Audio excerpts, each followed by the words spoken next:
Hello, everybody. Welcome to another episode of GROWL Connex.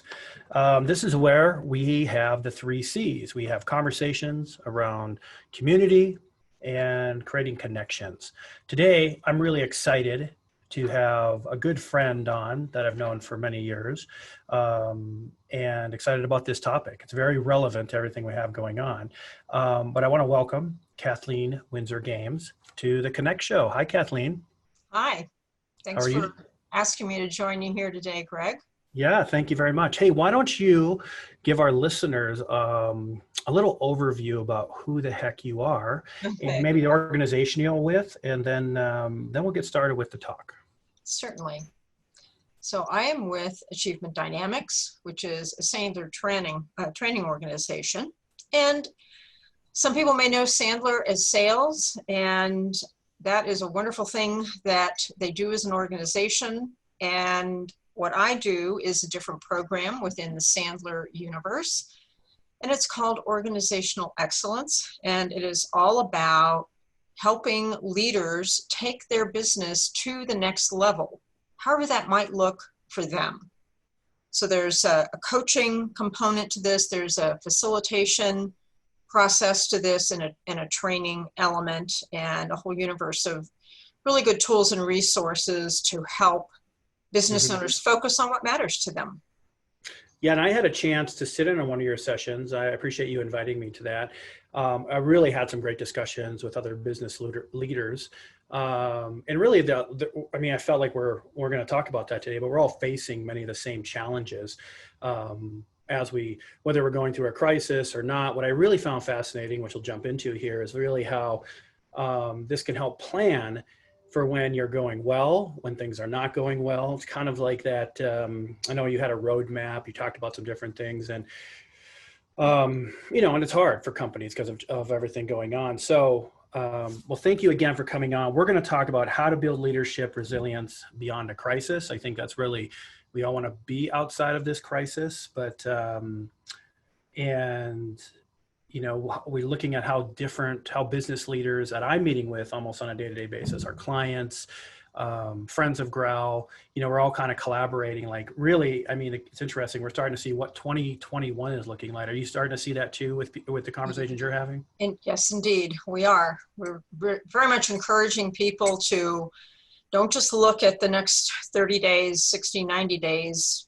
Look at what is going to create resilience and strength for you beyond where we are today. Yeah. So let's get started. I have a few questions, and some will be coming in, but I think let's start with this one. How can leaders make the right course corrections to their business plan during, I mean, these times? It can be any kind of times, I guess. We've been through, I've been through a few different recessions. We have elections going on. We have lots of things happening. So, what is your advice, or, and we'll kind of lead with some tips, I'm sure, but how do we make course corrections? How do we move the ship a little bit without panicking? Right. That's an excellent question, Greg. Well, I believe that now is the time, if you haven't already had the chance to do so, dust that business plan off. Take it Yeah. down off the shelf or down out of the cloud if you haven't already had a chance to do that. And sometimes it's just doing a very abbreviated version of narrowing it down to your top 3 objectives. In normal times, it's hard enough to try to juggle more than 3 top objectives that align with the strategy and where you want to be long term. Now more than ever, most of us just don't have the time. Many of us are pinched for resources. Many companies have had to, unfortunately, lay people off either temporarily or potentially permanently.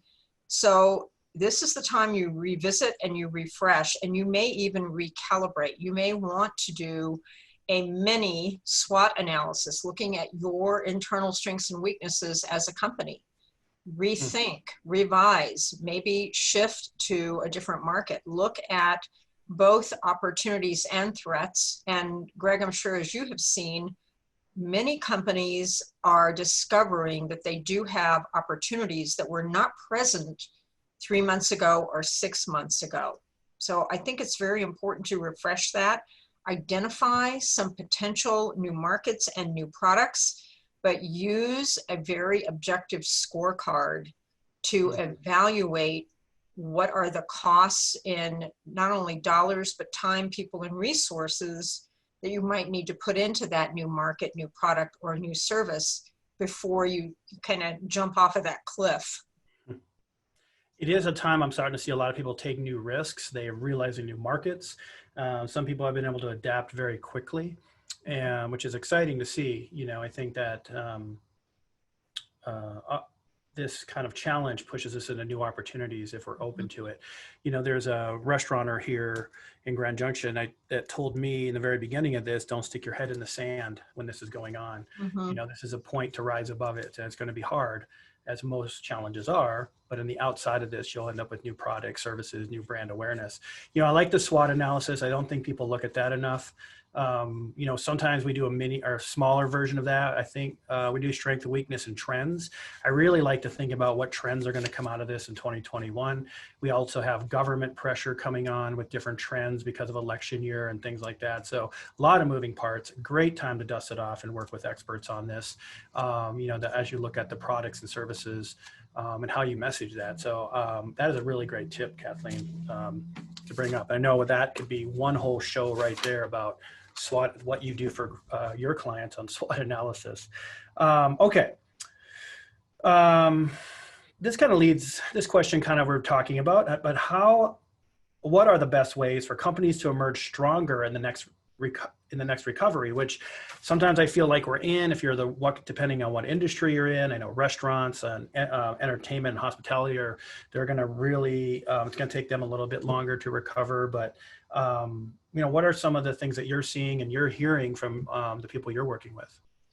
Well, I think the message that you got from your friend, the business owner, said, don't stick your head in the sand, yeah, is perfect, because with all the business leaders that we're talking to right now, I believe they tend to fall into two different buckets.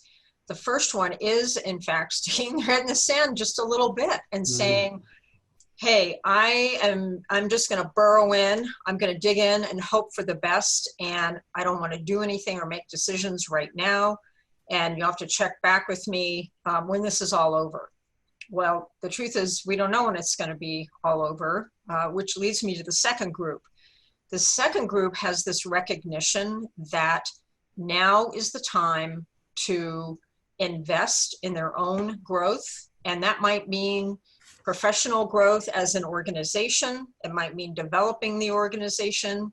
It could mean the leader themselves, the business owner, that he or she decides they are going to invest in their own growth and look for every opportunity to sharpen the saw. They want to sharpen processes. They want to deliver better, smarter, faster to their clients. And some people are partnering up with other companies because of that shortage of resources that I mentioned. And they're delivering solutions jointly to clients in ways that they hadn't before, because maybe their client has a resource that they don't have internally. And the two of them together, the two companies together, come together, create a new product and a new service that they can then get out to the market. Here's one example. A gentleman that I know that owns a printing shop decided that he was going to take the PPP loan that he got and invest that in some equipment where in the past he was not able to produce a certain product without shipping it to his competitor. On that product, he took a lower margin. What he's able to do now is take those jobs in-house and print those products out at a higher margin to himself. And now his competitors are coming to him, and he's taking on additional jobs that he wouldn't have taken on before. And again, he's taking the higher margin. So it took some guts. It was a scary process for him to run those numbers and think about how much of that work would he need? Was the market share even there? Could he remessage, and could he make that move quickly enough to recoup those costs? But he's already generating a significant level of revenue in just the first couple months of having done that. Yeah, those are similar stories that I'm seeing. I mean, companies are figuring out ways to take risks. I like that invest in growth. I think at GROWL, we're doing the same thing. We're hiring, we're investing in new services, we're planning for new products to launch. And we're seeing companies that we work with are kind of, I guess, they're marketing differently and also better because they're getting ahead of their competition. They're planning for next year. They're working on shortening those sales cycles, having more conversations with clients and partners also. And I think it's going to stem for, I think, a really strong 2021, or it could be a strong fourth quarter also. So those are really great tips. I think one thing there I took away is from you is, really this is a great time to expand those partnerships you have and work together to come up with those products and services that are going to help your clients. So that's right. You don't have to do it all alone. And sometimes partnering will fill in a gap in resource in terms of maybe equipment, space, manufacturing, service delivery, people, talent, all of those things. If you can combine forces in a way and come up with a strong enough agreement and understand in advance what some of those steps are going to look like and have an agreement going in of what it's going to look like and how those profits will be divided, that can make for a very profitable way to go into 2021. Yeah, I really agree with that. That's a great comment by you. Okay, so we're moving on. I think we'll have one more question here, and we'll get to some tips and close out. Let people get on with their day. So, this is one, I think, as we're looking at teams and leaders. So how can leaders speed positive changes and help their teams embrace new opportunities? I'm hearing this a lot in different ways because of remote work, harder to push change. People are kind of worn out on Zoom meetings, or kind of worn out on different things. So, leaders are really trying to move quickly to get ahead of their competition and things like that. But what is your advice, or what are you hearing on that?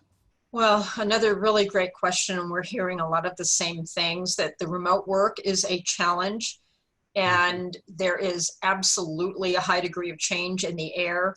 And I think what happens is that leaders inadvertently forget one simple thing, and this is going to sound really obvious, but they forget to communicate. And it's one of those things that it sounds simple, but it isn't easy. It was hard to communicate when we were face to face sometimes with teams, right? Yes. I mean, we just, as leaders, I know you train a lot on that too, is like how to be more effective leaders in communicating, not only with employees, but customers. But now everything's remote. So it's it sounds so easy to say, but it's very hard to do. It's complicated, but it's not. And so I think some of the basics that they can do as leaders, as owners, is let's revisit what are the values of our business? Why are we in business? What is our vision? What does that mean to you, the employee, you, the team member? Remind people of whatever your top objectives are. And if they've changed, it's really important to explain to people, this is why. When you include people in why we are making a change and what does it mean to them as an individual, is there a win in this change for your team member? That people are giving up something when there's a change and they have a sense of loss. And there's always some level or degree of a fear of the unknown. And if the leader can slow down long enough to appreciate that everyone addresses change a little differently and help people understand why we're doing this, what the win is for us, for our customers, I think you are going to then be able to help people come along with you and not only tolerate the change, but actually embrace it and work with it over time. Yeah, it is embracing that change. I think there's a lot of unknowns, the economy, we always think the worst, we worry a lot as humans. And so usually those things never come true. So I think you need almost more communication and, with your partners and employees and things like that. We have a new product or service that we're using improv comedy to bring these teams together. And we're using actual really trained actors actors. And it's fascinating actually, because it's using that whole like mental or the psychology of laughter and triggering certain parts of your brain that people that have been working from home just are not utilizing like they used to have by the water cooler or sitting in a conference room or brainstorming on an actual whiteboard versus a virtual whiteboard. And so it's something we've been testing out with a couple of really well-trained actors that are going into like corporate situations via Zoom to help instill this type of stronger communication with teams to kind of embrace those positive changes. So it's something we've been testing out and will continue to test out. But it's people are looking for new ways to actually engage their mind and engage in managers and things like that so they can do a better job. So that's a great tool. And I love that you're willing to experiment with some different tools because it keeps things fresh. And the really interesting thing I key in on there, Greg, is you're triggering different parts of the brain which may not be activated right now. And that's a really important thing. We start to make new connections and open our mind to possibilities and leaps of logic and innovation and creativity. And it can just be simple day-to-day problem solving or a leap of logic in a whole new product area we didn't think of when we regularly activate that part of our brain. So I would love to hear more about how that works. Yeah, and I'll invite you in on as we go through our kind of beta tests and things like that with different companies. I think the word that you said, leaps of logic, I think that could be your new podcast for you. Yes. Because I think you talk about that. You help people leap over this unknown chasm, that people do not want to move beyond because there is a risk there. And I think I've watched in listening to you many times, it's almost like this mental hand-holding where you're there to guide, I think, these companies and leaders like through a crisis. And I think that's, having a coach like that is probably one of the most effective things I think you can do for your company. Helps you say, okay, we're going to dust off a business plan. You haven't looked at it in a long time. Here's what that looks like. Here's some homework. We're going to nibble at this together. And on the other end of that, we're going to feel really good. I think it is taking a little bit of small bites at anything we do, whether it's marketing or sales or reading or walking. And I think that's what you are and Achievement Dynamics are so great at, is taking little tiny pieces, little tiny bites. Next thing you know, we're across that bridge that we didn't even know we could cross. It's a great way to put it. And, I guess, and I know you're wanting some tips to leave. Here's one. Okay. That I really love and I've been reminded of lately by some of my clients. And I guess I refer to it as embracing the paradox. And what do I mean by that? I know that I have paradox existing within me. And you know a little about my background. So there are days when I am really in my kind, nurturing, and gracious mode. And I'm channeling my Southern Belle Mama when I do that. And then other days I'm kind of in that kick butt, let's move things, let's get results, and let's measure, and let's have some metrics that come out of this. And I know that those two things logically, some people would think don't exist, but what I've discovered is if we embrace the paradox, and we have some paradox in all of us, right? And I am not an or person, I'm an and person. So can we have structure, process, a roadmap, a plan? Absolutely. Can we have the leaps of logic?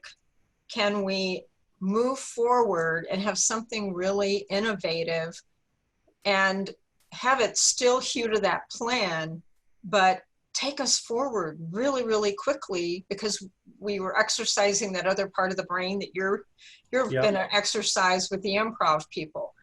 I think those two things exist quite well together. They're not necessarily contradictory terms or existing in separate universes. And I believe by integrating things together in such a fashion, you're going to tap into some strengths for your business, for you as a professional, as a person. It's going to smooth things out. It's going to help you take some of those darn sharp curves off the road ahead and make whatever transitions you're making a lot more seamless, a lot more elegant, and maybe even, hey, a little bit fun too, as we go through this time. Yeah, I think having a little fun. I like the yes and, that's an improv move that, saying yes and rather saying no. I think it opens up so many more possibilities. And Yes. we spay kind of that yes end with our clients too, to open up kind of marketing avenues, channels, and things like that, because there's a lot of like new ways of thinking to reach our audience, or our customers or customers prospects. So I do like the yes end. So that is a really great tip. Embrace the paradox. Anything you want to wrap up with? A final tip on anything that comes to mind? Well, I think it does go back to brushing off that SWOT analysis. Who knows how long it's been since some of us have had a chance to do that. Whatever it was you did at the end of last year, I'm going to say that kind of got blown up a little bit. It did. And, even taking a half a day or a day and focusing on revisiting that I think it helps companies uncover new opportunities. I had one CEO that I was talking to who was thinking about launching a new module of software that her company had developed, and they had all but shelved it at the beginning of COVID-19. And by going back and applying a really objective tool and a process to measure market size and opportunity and the timing of it really drove the launch and caused her to move it up. And it's the part of that software package that's selling more than any other on the platform that was already out there. So you just don't know what you might uncover if you take the time to go back and do that. Yeah, I agree. And it is time. If you haven't looked at any of that, it is very different now. Well, I want to thank you very much for taking time out of your busy day. I know you have a lot going on helping people. One of the things I know we'll put out with this link is your contact information. I know you host these like little events monthly that you can invite CEOs and leaders of business. Do you want to just mention that quickly? And then yes, yeah, absolutely. Okay, so two things to know is that about every 6 weeks we do an executive briefing, complimentary. I am going to be doing a CEO breakfast later this month, and it is going to be an in-person but very limited scope. So we will only be able to accept the first 8 invitations so that we can socially distance and keep everybody safe. We find that people are really missing the in-person collaboration, like you alluded to. Yeah. And so that's going to take place on Friday, September the 25th at our offices. And you can just provide our contact information out there, and we'll be putting it up on our website here within about the next week. We'll have that up there so people can get signed up for that. Okay. We'll have your contact information up, and information about Achievement Dynamics, who I've been associated with for many years. Great organization, great group of people, always there to help, and it's a great collaborative group. So again, I want to thank you. This has been a wonderful GROWL Connex. You can go to growlagency.com/Connex and to see upcoming events. We can also see all the recordings of past events too. And if anybody's interested in being on the show, or you have a topic, please let us know. Again, thank you very much, Kathleen, for taking time today. Thanks for inviting me. You bet.